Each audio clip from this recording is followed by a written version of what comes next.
주영원교회 청소년부 친구들 안녕하세요. 오늘은 요한복음 11장 17절에서 27절 말씀 함께 읽도록 하겠습니다. 이것은 우리 주님의 말씀입니다. 예수께서 와서 보시니 나사로가 무덤에 있은지 이미 나흘이라. 베다니는 예루살렘에서 가깝기가 한 우리쯤 되매 많은 유대인이 마르다와 마리아에게 그 오라비의 일로 위문하러 왔더니 마르다는 예수께서 오신다는 말을 듣고 곧 나가 맞이하되 마리아는 집에 앉았더라. 마르다가 예수께 여짜오되 주께서 여기 계셨더라면 내 오라버니가 죽지 아니하였겠나이다. 그러나 나는 이제라도 주께서 무엇이든지 하나님께 구하시는 것을 하나님이 주실 줄을 아나이다. 예수께서 이르시되 내 오라비가 다시 살아나리라. 마르다가 이르되 마지막 날 부활 때에는 다시 살아날 줄을 내가 아나이다. 예수께서 이르시되 나는 부활이요 생명이니 나를 믿는 자는 죽어도 살겠고 무릇 살아서 나를 믿는 자는 영원히 죽지 아니하리니 이것을 내가 믿느냐. 이르되 주여 그러하외다. 주는 그리스도시요 세상에 오시는 하나님의 아들이신 줄 내가 믿나이다. 아멘. 샬롬. 우리 주양학교의 친구들, 오늘 말씀 제목은 죽음과 맞짱 뜨신 예수님이라는 말씀입니다. 하나님께서 이 말씀을 통해 여러분에게 은혜 주시기를 원합니다. 우리는 죽음을 대하는 사람의 태도가 두 가지가 있을 수 있습니다. 첫 번째는 죽음을 무조건 두려워하고 거기에 매여 사는 사람입니다. 두 번째는 죽음을 피하고 영원히 살 것처럼 인정하지 않는 태도입니다. 현대의학에서는 과학으로 죽음을 이길 수 있다는 듯이 생명 연장에 집중합니다. 삶의 끝에서 비로소 알게 되는 것들이라는 책에는 사람들은 누구나 죽음을 맞게 된다는 사실을 잊어버리고 살 때 어리석고 게으르게 행동하게 된다. 나에게 주어진 시간이 영원하다고 믿는 동안은 미움과 시기, 다툼을 한다. 그러나 죽음이라는 문제에 직면하게 되면 죽음은 가장 큰 고통이며 다른 것들은 그저 도토리 키재기에 불과하다는 그보다 작은 문제에 불과하다는 사실을 깨닫게 된다. 이렇게 말하고 있습니다. 또 죽음을 앞둔 사실에 대해 회피하지 않고 이 사실을 받아들이게 되면 오히려 보다 현명한 삶을 살게 된다고 말합니다. 영원히 산다고 믿었을 때 미처 깨닫지 못하던 삶의 현재를 살아가게 된다는 것입니다. 또 행복을 위한 선택, 예를 들면 가족과 이웃, 친구에게 사랑을 표현하는 일, 시간을 함께 보내는 일, 열심히 살고 일하는 이유가 다만 잘 죽기 위해서 또 현재를 잘 살기 위해서일 뿐이라는 것을 자각하게 된다는 것입니다. 그래서 결국 현재를 더 행복하게 살게 되는 것은 우리가 유한한 존재임을 인정할 때라는 것입니다.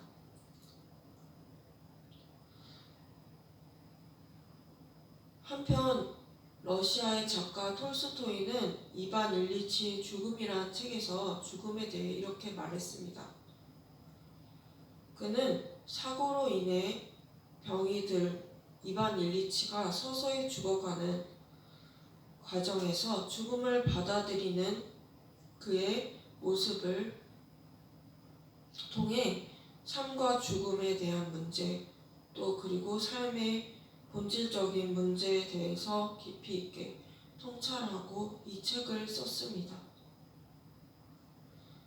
톨스토이는 이반 일리치가 죽음을 맞이하게 됐을 때 낯선 죽음 앞에 인생을 되돌아보던 그가 누구보다 올바르게 살았다고 생각했던 자신의 삶에 대해서 새로운 각도에서 바라보게 되는 것을 보게 됩니다. 이반 일리치의 장례식에 관한 묘사를 여러분과 나누고 싶습니다. 이 장면을 통해 톨스토이는 죽음에 대한 인간의 태도에 대해서 말합니다. 이반 일리치는 사람의 주변인인 부인, 장례식에 참석한 친구들, 지인들의 무리, 그리고 일평생을 함께했던 부인조차 남편의 죽음에 대해서 그 죽음을 자신의 죽음으로 연결시키지 못하고 단지 그의 이반 일리치하는 사람의 죽음에 그치는 것을 보게 됩니다. 그가 알고 지냈던 이들은 평소에 한결같이 보아왔던 이반 일리치, 그러니까 그들의 친구였고 아저씨였고 동료였고 남편이었던 그의 죽음을 외면하고 싶어하고 앞으로 자신들이 살아갈 앞날이 이반 일리치처럼 언젠가 결말을 맞게 된다는 사실에 대해서 그리 대수롭게 여기지 않고 있습니다. 즉, 이 소설을 통해 작가는 인간의 실존적 문제인 죽음의 문제를 회피하려는 본능을 가지고 있음을 말하고 있습니다. 한편 죽음이라는 출발점으로부터 인생을 조명하고 독자들에게 삶의 진정한 의미에 대해서 묻고자 하려고 했던 것 같습니다. 그렇다면 오늘 말씀에서는 삶과 죽음의 문제에 대해서 어떻게 말씀하고 계실까요?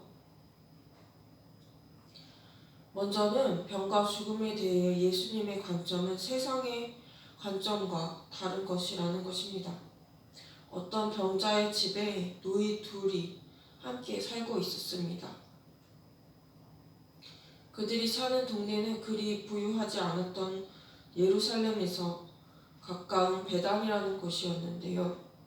예수님은 병든 사람 나사로를 사랑하셨고 그와 친밀하게 지내셨던 것 같습니다.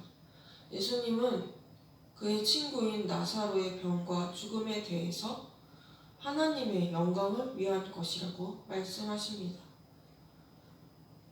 사실 이것은 우리의 예상을 뒤집어 엎습니다. 병든 사람에 대한 일반적인 사람들의 생각은 뭔가 부정적이고 또 병의 원인에 대해서 미심쩍어 하는 면이 있습니다.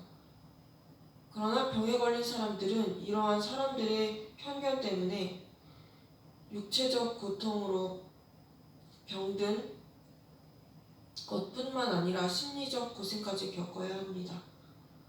심지어 같은 병원 안에서도 병이 위중한 사람, 내 옆자리에 병든 사람에 대해 환자끼리도 동정심을 베풀기는커녕 무관심하거나 또 나보다 더 부정적인 일로 편견을 가지고 보는 경우가 많습니다. 병과 죽음에 대한 일반적인 시각은 이런데 예수님은 나사로의 병을 긍정적으로 해석해 주셨다는 것입니다. 어떤 이유로 병이 들었건 환자는 예수님을 만나게 되면 그 병으로 말미암아 하나님이 하시는 일을 오늘 나사로처럼 드러낼 수 있는 것입니다. 예수님께서는 나사로가 병들었다는 소식을 듣고서도 어쩐 일인지 며칠을 더 머물면서 결국 나사로가 죽기까지 이르는데도 서두르지 않으십니다. 그리고 마침내 나사로가 죽었다고 말씀하시며 나사로를 만나러 가십니다. 그러나 예수님은 병든 나사로를 죽은 것이 아니라 잠들었다고 말씀하십니다. 예수님께서는 죽음을 잠이라고 표현하십니다. 우리도 고인에 대해서 잠들었다라는 표현을 쓰는 것을 많이 듣게 됩니다.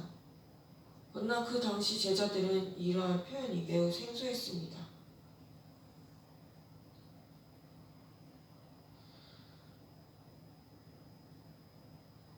죽으면 끝이라고 생각하는 세상 사람들의 생각과 달리 예수님은 그것을 그렇게 보지 않으셨던 것입니다. 또 예수님은 우리가 부활신앙을 갖기를 원하십니다. 예수님은 드디어 죽은 나사로가 잠자고 있는 마리아와 마르다의 집에 도착하십니다. 많은 유대인들이 이미 죽은 나사로를 또 그의 유가족을 위문하러 왔습니다. 예수님을 맞으러 나온 나사로의 누이 중 한 명인 마르다는 예수님께서 여기 계셨더라면 이렇게 탄식합니다. 예수님이 오셨더라면 어떤 일이 일어났었을까요? 나사로는 병들어 있었지만 예수님이 그를 살리셨을 수 있을 거라고 마르다는 알았던 것입니다. 마르다는 이제라도 예수님이 하나님께 구한다면 자기의 오빠 나사로가 살아날 것이라고 말을 합니다. 그러나 마르다는 사실 제대로 알지 못한 것이 있습니다. 마르다는 일반적으로 유대 사람들이 갖고 있었던 부활에 대한 믿음을 갖고 있었던 것입니다. 그것은 장래 일어날 일이라고 생각하는 것이었지만 예수님이 현재 자신의 집에 오신 지금 이 순간 나사로의 부활, 그 일이 일어날 것이라고 도무지 생각하지 못했던 것입니다. 그런 마르다에게 예수님 말씀하십니다. 마태복음 11장 25절에서 26절 말씀입니다. 예수께서 이르시되 나는 부활이요 생명이니 나를 믿는 자는 죽어도 살겠고 무릇 살아서 나를 믿는 자는 영원히 죽지 아니하리니 그것을 내가 믿느냐. 이 말씀은 무슨 뜻일까요? 예수님은 자신은 생명의 떡이라고 말씀하셨습니다. 나사로의 장례식에 온 많은 유대인들 가운데 그들은 마치 이반 일리치라는 사람의 장례식에 와 있던 사람들처럼 그리고 다른 이의 장례식에 참여한 우리가 참여하는 장례식에 있는 사람들처럼 죽음에 대해서 남의 일로 여기고 외면하고 부정하고 회피하는 사람들이었을 것입니다. 그런 유대인들에게 예수님은 자신을 생명의 떡이라고 말씀하셨던 것을 이미 들었던 사람도 그 가운데 있었을 것입니다. 예수님은 이미 자신을 먹고 마시는 사람이 영원한 생명을 얻으리라고 말씀하셨습니다. 여러분은 지금 자신을 두고 부활이요 생명이라고 하신 말씀, 한 번 죽은 후에도 예수님을 믿는 믿음으로 영생을 주신다는 말씀을 믿으시나요? 나사로의 죽음 앞에 슬퍼하는 누이 마리아는 예수님의 부르심을 받고 급히 일어나 예수님께 갑니다. 마리아와 함께 있던 유대인들은 마리아가 죽은 사람을 위해 애곡하러 가는 줄로 생각합니다. 그러나 예수님은 지금 자신을 만나러 온 오라버니를 잃은 마리아를 만나고 계십니다. 그 옆에는 유대인들이 있습니다. 마리아 역시 예수님이 자신의 오라버니 나사로를 죽지 않게 할 수 있었지 않았냐는 말씀을 예수님께 말씀드립니다. 그냥 점잖게 말씀드렸을까요? 아니었을 것입니다. 눈물을 흘리고 한탄하며 슬퍼하며 비통해하면서 말씀드리는 마리아를 보시고 예수님은 눈물 흘리는 마리아, 죽음 앞에서 통곡하며 죽은 자를 그저 안타까워할 뿐인 이들, 그리고 언젠가는 죽음을 맞이하게 되는 우리 유한한 사람들을 긍휼히 여기십니다. 예수님은 이 땅에 계시는 동안 우리의 모든 슬픔에 동참하시고 우리가 당한 고통을 함께 고통당하시고 지금 여기서 나사로의 죽음 앞에서 예수님은 죄로 말미암아 죽음의 저주 아래 놓인 우리 모든 사람을 불쌍히 여기셨음을 알게 됩니다.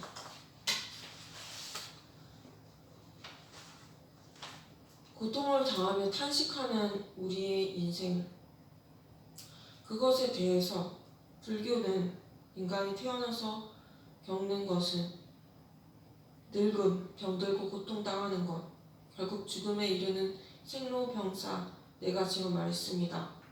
그러나 우리가 결국 이 땅에서 살아가는 삶의 종착인 죽음에 대한 해답을 주지 못하고 죽음에 이르는 과정에 대해서 속수무책이며 해답을 제시해 주지 못하고 있는데, 하나님께서는 우리의 슬픔을 공감하시고 불쌍히 여기셨다는 것입니다. 모든 사람은 매일매일 사망과 고통에 직면하며 살아갑니다. 생명을 위협하는 많은 일들이 연속됩니다. 필사적으로 우리는 죽음으로부터 벗어나기 위해 안간힘을 쓰며 살아가고 있습니다. 우리는 결국 한 번 겪게 되는 죽음 앞에서 얼마나 무력합니까? 사랑하는 이들을 떠나보낸 고통의 경험, 그것은 우리 삶에 있는 누구나 갖고 있는 흔적입니다. 그래서 죽음을 기억하는 것은 중요합니다. 신속히 흐르는 세월, 결국 죽음을 향해 달려가는 것을 오래 생각하고 싶어하는 사람은 아무도 없습니다. 죽음에 대해 본능적으로 회피하고 싶은 것이 사람의 본성이 있습니다. 죽음과 고통, 질병 앞에, 나사로의 죽음 앞에서 유대인들은 예수님을 비난합니다.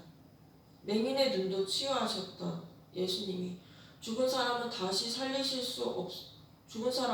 죽지 않게 할 수 없었느냐고 합니다. 이와 같이 죽음과 고통에 대한 사람들의 태도는 한결같이 무력할 뿐입니다. 실제로 살 날이 얼마 남지 않은 환자분들에게 있어 가장 힘든 것은 그들에게 더 오래 살 수 있다고, 그렇게 거짓 위안을 주는 말들이라고 합니다. 차라리 그들의 살 날이 얼마 남지 않았고 죽음을 준비하는 과정에 대해 한 진실을 맞부딪히게 해주고 그 죽음에 이르는 과정을 진정으로 위로하고 함께하며 도울 수 있을지를 아는 사람은 실제로 많지 않습니다. 죽음 앞에 사람은 이렇게 속수무책입니다. 그러나 예수님은 우리가 이렇게 풀 수도 없고 알 수도 없는 어려운 죽음의 문제를 정면으로 돌파하셨습니다. 예수님은 이제 죽은 나사로를 어디 두었느냐고 말씀하시고, 또 죽은 나사로의 무덤 문을 굳게 닫아놓은 돌문을 옮겨 놓으라고 하십니다. 이 돌문은 짐승의 위협을 막기 위해서 막아놓은 돌문입니다. 죽음에 대해서 아무런 방책도 없는 사람들은 죽은 사람의 얼굴에서 공포를 느끼고 또 죽은 사람의 모습을 보며 무력감을 느낍니다. 죽은 사람의 모습은 또 한편 우리에게 인생을 올바르게 살라는 경각심을 줍니다. 그러나 나사로의 시체는 이미 그의 생명이 떠나갔으며 부패하기 시작하였던 것입니다. 예수님은 마르다에게 나사로의 병든 것과 죽은 것, 그의 제자들에게 이 나사로의 병과 죽음이 하나님의 영광을 나타낼 것이라고 말씀하셨습니다. 또 마르다의 믿음의 고백을 기억해 보십시오. 그녀는 예수님께서 구하는 것을 하나님이 모두 들어주신다고 믿었습니다. 우리가 알고 있는 예수님은 어떤 분이십니까? 예수님은 하나님의 아들이시고 영원전부터 계셨던 분이시며 생명의 말씀이십니다. 또 예수님 안에 생명이 있었습니다. 예수님의 생명은 죄와 죽음에 잠자는 사람, 거기에 매여 사는 사람을 그 인생을 비춰주기에 오신 생명의 빛이셨습니다. 우리 각자에게 비추시는 빛입니다. 죽음에 매여 사는 인생일 뿐인 우리의 본질을 아시고 열심히 살아가는 이유와 목적, 그것을 잘 알지 못하는 우리의 인생 앞에서 또 그 열심히 사는 인생이 결국은 유한하기 때문에 죽음을 맞이하게 되므로 우리가 연약할 수밖에 없다는 것을 예수님은 아십니다. 이 죽음의 문제 앞에 예수님은 큰 소리로 외치십니다. 나사로야 나오너라. 죽은 나사로의 무덤, 곧 사망과 죽음의 권세를 향해 예수님은 피하지 않고 당당히 외치셨습니다. 그리고 죽음과 맞서신 예수님, 그 결과 나사로는 무덤에서 나옵니다. 나사로의 몸은 죽은 사람을 감싼 천으로 둘러싸여 있습니다. 죽은 사람을 동여맨 몸을 통으로 감아 줄로 묶어놓았기 때문에 이 줄을 풀어야 시체를 감싼 천을 온전히 끌을 수 있습니다. 예수님은 풀어놓아 다니게 하라 말씀하십니다. 예수님 죽음의 문제를 해결하시고 그 안에 있던 사람은 더 이상 잠들어 있지 않고 깨어 있습니다. 예수님이 그를 죽음 가운데서 불러내셨기 때문입니다. 예수님은 결국 자신의 죽음과 부활을 통해 이 사실을 믿는 자에게 영생을 주셨습니다. 우리는 우리의 죽음에 대해서 어떤 태도를 갖고 있습니까? 예수님은 죽음의 문제까지도 해결하신 생명의 주관자이십니다.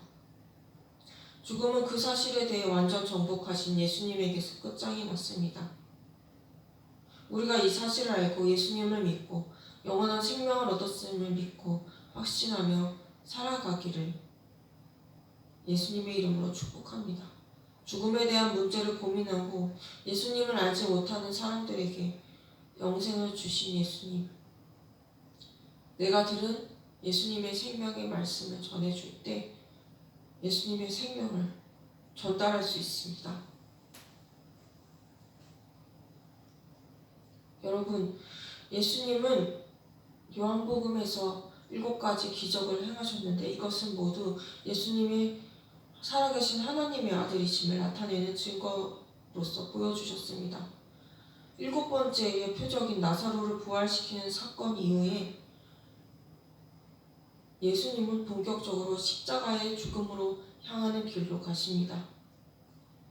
우리를 죽음에서 일으키시고 자신의 생명으로 살아가도록 하시기 위한 발걸음이었습니다. 요한복음의 기사는 나사로가 생명을 얻은 이후 예수님은 오히려 유대인들의 모략으로 예수님을 죽게 하게 만드는 그러한 이야기가 전개됩니다. 여러분, 우리에게 영원한 생명을 주시기에 예수님은 그 값을 치르셨습니다. 우리를 죽음과 사망의 권세에서 건져주시기에 예수님이 친히 죽음과 맞닥뜨리셨습니다. 그러므로 우리는 죽음을 두려워하는 유한한 삶을 산다고 해서 죽음을 두려워하는 것도 아니고 또 영원히 살 것처럼 우리의 힘으로 죽음과 생명의 문제를 해결할 수 없는 것을 인정하고 예수님만을 우리의 참된 생명으로 여기며 우리에게 생명을 주시는 예수님만을 찬양하고 예수님만을 높여드립시다. 제가 기도하겠습니다. 하나님 아버지, 우리에게 예수님의 생명을 주셔서 우리의 죄로 말미암아 잃어버린 우리의 생명, 영생을 예수님께서 다시 찾아주셨습니다.